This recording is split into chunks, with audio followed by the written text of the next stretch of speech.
Montecito is on mudslide alert, its residents nervously awaiting an evacuation order. I wake up on the morning of my meeting with Prince Harry to a media storm. His book, Spare, has found its way into Spanish shops almost a week before publication, and a meteorological storm, this normally bone-dry part of Southern California, being battered by rain.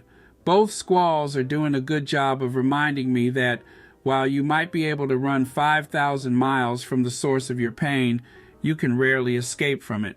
When I finally reach Montecito's most famous resident, and possibly right now, the world's, he is nonplussed about the weather, which some have described as biblical, but I might describe as, well, British.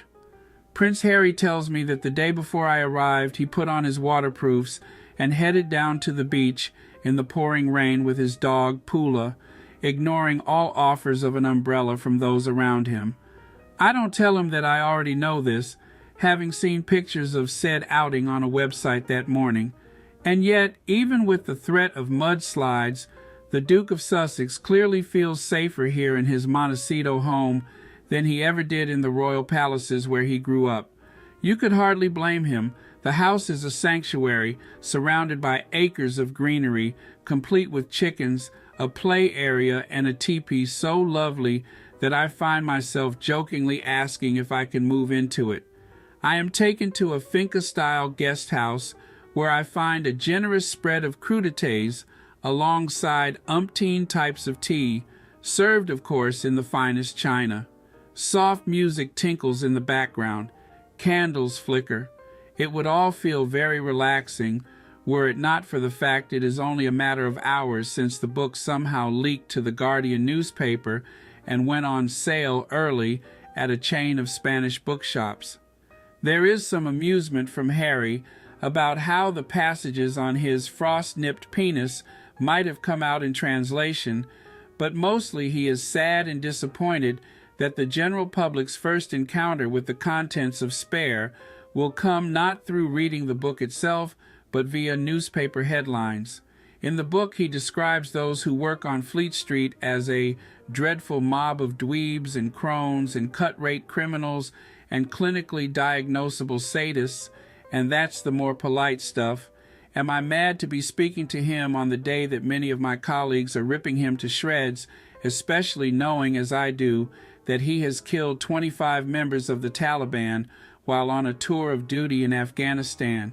But the moment he walks through the door, a trail of dogs in his wake, I am reminded of his warmth and down-to-earth humor. Today he is dressed in the TK Maxx uniform of t-shirt and jeans that he writes about in Spare. He welcomes me with a hug and rushes to make the tea. He is bright-eyed, looking far happier and healthier than when I last saw him at Buckingham Palace in early 2020 on his final day as a working member of the royal family. He seems relaxed, more free. The nerves he had during our first interview back in 2017 are gone, replaced with the quiet confidence of someone far more at ease with himself. We sit on enormous cream sofas in front of a roaring fire, overlooked by a watercolor painting of a beach. I apologize for bringing my jet lag with me. He looks at his watch. Think of it this way. It's 11:10 p.m. in the UK. You're in the pub. He quickly remembers that I don't drink. Or you're not in the pub, but you're okay. You can do this. And so I switch on my tape recorder and we begin. He tells me that he is someone who likes to fix things. If I see wrongdoing and a pattern of behavior that is harming people, I will do everything I can to try and change it. He worries about the other spares in the family. As I know full well, within my family, if it's not us, and at this he points at his chest, it's going to be someone else. And though William and I have talked about it once or twice, and he has made it very clear to me that his kids are not my responsibility, I still feel a responsibility knowing that out of those 3 children, at least one will end up like me, the spare. And that hurts. That worries me. I first met Harry in 2016 when I began working with him and his brother and sister-in-law on their mental health campaign heads together. Right from the get-go, he seemed to grasp the issue of mental illness in a way that seemed quite unexpected from a member of the traditionally buttoned-up British royal family. I have only wonderful, warm memories of that period, which culminated in Harry coming on my podcast, Mad World, and speaking for the first time about the anguish he experienced trying to process the death of his mother. We developed what I would call a working friendship, which saw me get involved with various Heads Together and Royal Foundation events, and we have stayed in touch over the years. The Harry I have come to know is perhaps best summed up via an anecdote in Spare, where he develops trench foot while out on an army exercise in Wales. He has been yomping through the countryside for several days, with equipment equivalent to the weight of a young teenager strapped to his back during a heat wave. Halfway through, the heat wave breaks with a storm of torrential rain. They continue marching. Eventually, he realizes that his foot is burning. At a checkpoint, Harry takes off his boots and socks, and the bottom of his right foot peels away. Medics inform him that the exercise is over for him, but when a staff sergeant tells him that there are only 8 miles left, he resolves to tape his feet in zinc oxide and get the hell on with it. The last 4 miles were among the most difficult steps I've ever taken on this planet, he explains. As we crossed the finish line, I began to hyperventilate with relief. He hobbled about like an old man for the next few days, proud as punch that he pushed on through. Here we have Harry or Harold or Haz or H, depending on who you are, to a T. You can say what you like about him, you probably have, and throw what you like at him, you may wish you could, but when he feels he is on the right path, he keeps going, through thick and thin and trench foot. What you see with Harry is what you get, a quality that made us love him until relatively recently, when it suddenly became the reason he has come in for so much hate. He has been called a cycle breaker, which is a term that refers to a person who changes decades, nay, centuries-old family patterns. There are some who cringe at all this therapy speak, dismissing it as woke, Californian psychobabble. That might have been the case way back in the 80s, but it isn't now. The truth is that when Harry speaks about his feelings, about his escape from dysfunction, he doesn't sound that different from any other person in their 30s who has been forced to confront issues with their mental health. The only real difference is a claim to the throne dating back to William the Conqueror. He speaks the language of recovery, and like most languages, being forced to learn it is painful. It is often messy, and mistakes are made. But boy, is there a tremendous sense of reward when you start to be proficient in it. Harry is matter-of-fact about this process. He accepts that any chance of reconciliation is unlikely at the moment. What I've realized is that you don't make any friends, especially within your family, because everyone has learned to accept that trauma as part of life. How dare you as an individual talk about it, because that makes us all feel really uncomfortable. So right, you may not like me in the moment, but maybe you'll thank me in 5 or 10 years' time. As someone who writes about mental health, I am far more interested in the detrimental effects of what Harry describes as living in fancy captivity than I am in the minutiae of who said what and to whom. To me, the most shocking thing about Spare is that he kept all of this inside him for so long, with only the one altercation with paparazzi. For all the side swipes about his privilege, trauma is trauma is trauma. Whether it takes place in a damp bedsit or in front of a worldwide audience of billions as you walk behind your mother's coffin. In Spare, Harry reveals that for 10 years after Diana's death in 1997, his brain went into a state of complete shock, refusing to believe that she was actually dead, instead engaging in the kind of magical thinking that is most often seen in people with severe obsessive-compulsive disorder or psychosis. For an entire decade, Harry's grief was buried so deep that he believed his mother had gone into hiding, that she would return to him, and his brother at any moment.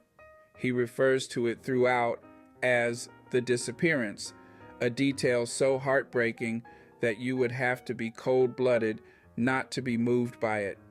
At Eton, his brother shuns him, an occurrence relatable to most younger siblings, but one that nevertheless blows apart the narrative that Willie and Harold had been attached at the hip until Megan came along.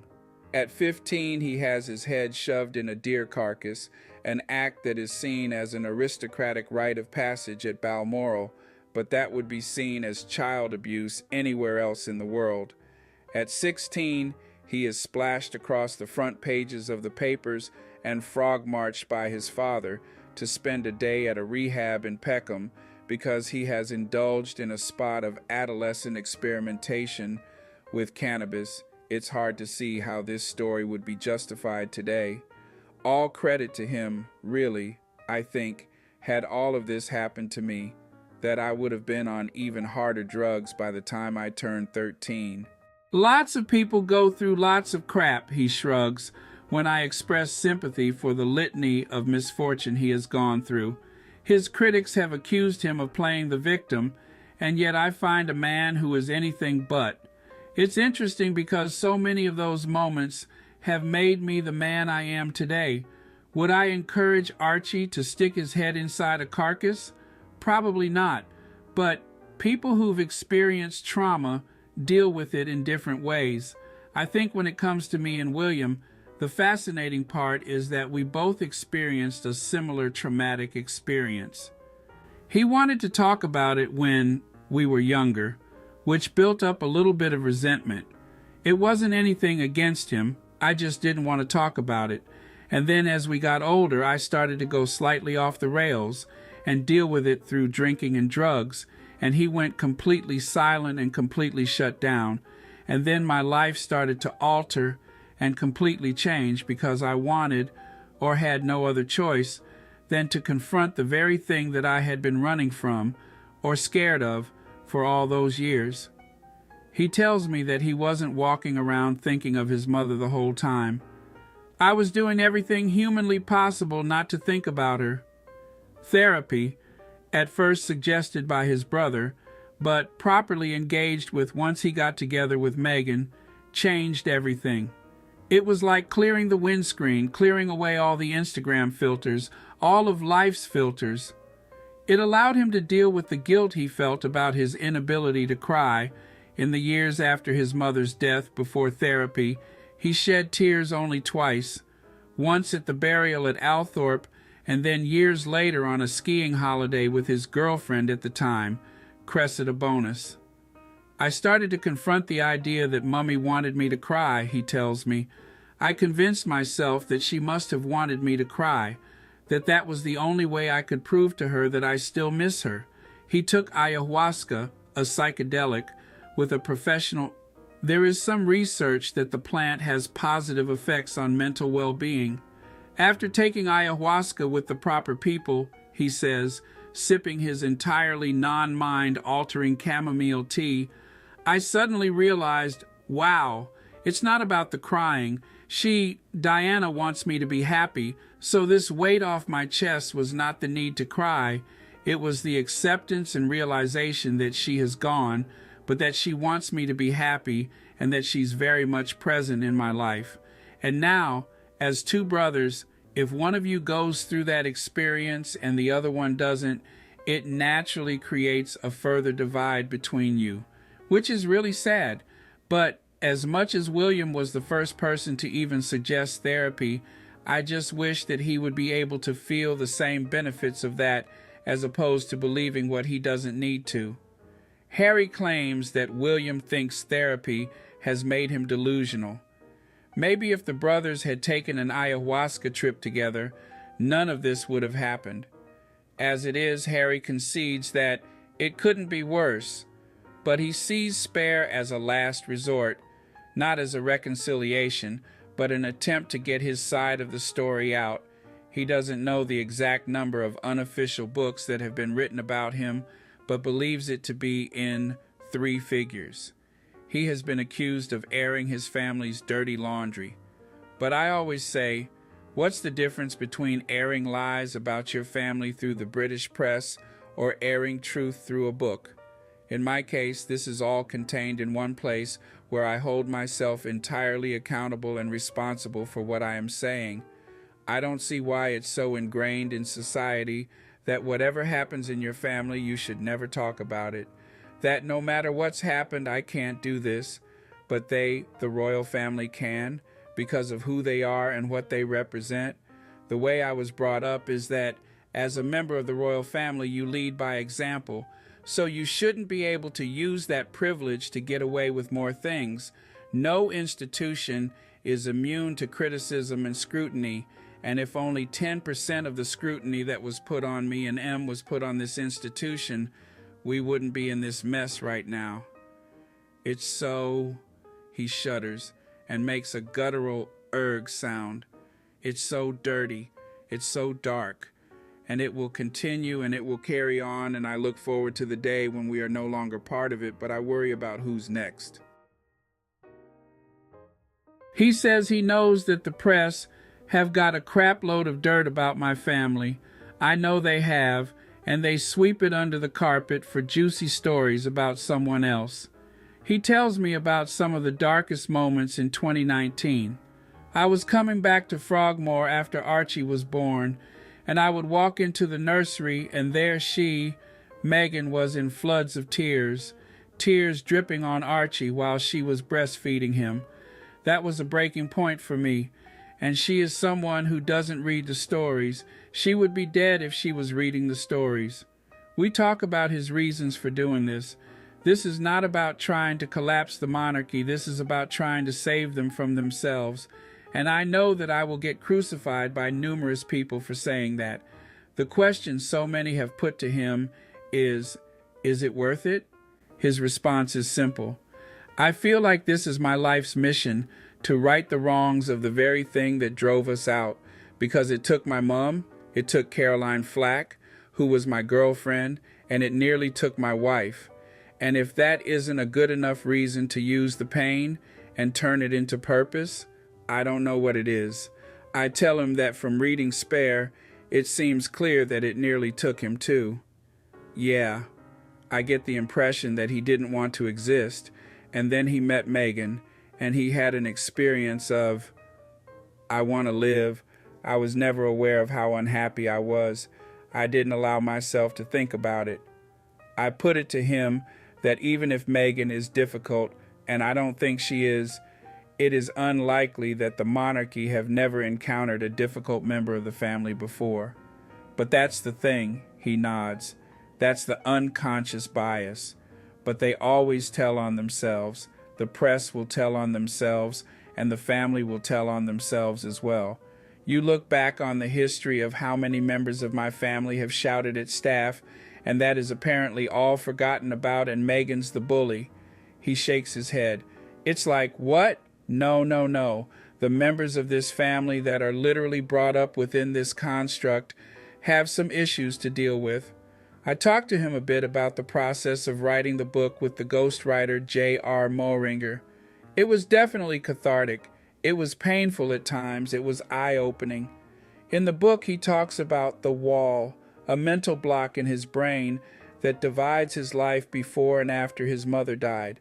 There were memories that I managed to pull up and over the wall that I had forgotten about, that I didn't even know existed, and there were times when I scared the T out of myself as well.